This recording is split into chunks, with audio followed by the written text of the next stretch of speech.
Assalamualaikum warahmatullahi wabarakatuh. Perkenalkan, nama saya Kurniati Maharani dengan NIM C0D02309. Di video ini saya akan membahas tentang menghitung dan mencatat secara akuntansi mengenai angsuran pajak. Jenis pajak yang tidak dapat dikreditkan. Pajak masukan atas perolehan yang tidak berkaitan langsung dengan kegiatan usaha. Pajak masukan dari faktur pajak yang tidak memenuhi syarat formal dan material. Pajak masukan atas penyerahan yang mendapat fasilitas PPN tidak dipungut atau dibebaskan. Pajak masukan pada skema PPN final atau besaran tertentu. Pajak masukan dari pengusaha yang belum dikukuhkan sebagai PKP. Konsep perhitungan dan pencatatan PPh Pasal 25. PPh Pasal 25 adalah angsuran pajak penghasilan yang harus dibayar sendiri oleh wajib pajak atau WP baik orang pribadi maupun badan setiap bulan dalam tahun pajak berjalan. Contoh perhitungannya misalnya PPh terutang tahun lalu 50 juta, kredit pajak 21.500.000. Dasar perhitungan 50 juta dikurang 21.500.000 sama dengan 28.500.000.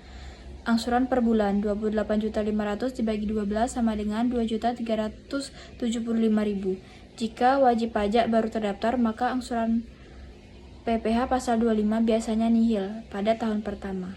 Mekanisme pengkreditan pajak. Pajak masukan dikreditkan dengan pajak keluaran dan masa pajak yang sama. Artinya PPN yang dibayar saat pembelian atau pajak masukan dapat mengurangi PPN yang harus disetor atas penjualan atau pajak keluaran pada periode yang sama. Pengkreditan bersifat pilihan bagi PKP. Jika pajak masukan memenuhi syarat, PKP dapat memilih untuk mengkreditkannya atau tidak. Hanya PKP yang NPWP-nya tercantum sebagai pembeli pada faktur pajak yang dapat mengkreditkan pajak masukan tersebut. Identitas yang digunakan adalah digit NPWP, bukan nama pembeli.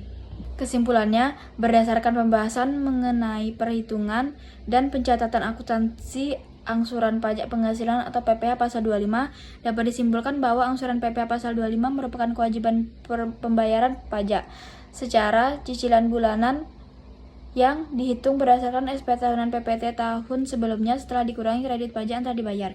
Mekanisme ini bertujuan untuk meringankan beban wajib pajak agar tidak harus membayar pajak dalam jumlah besar sekaligus pada akhir tahun pajak. Jelas gitulah pembahasan tentang menghitung dan mencatat secara akuntansi mengenai angsuran pajak. Lebih dan kurang saya mohon maaf apabila itu.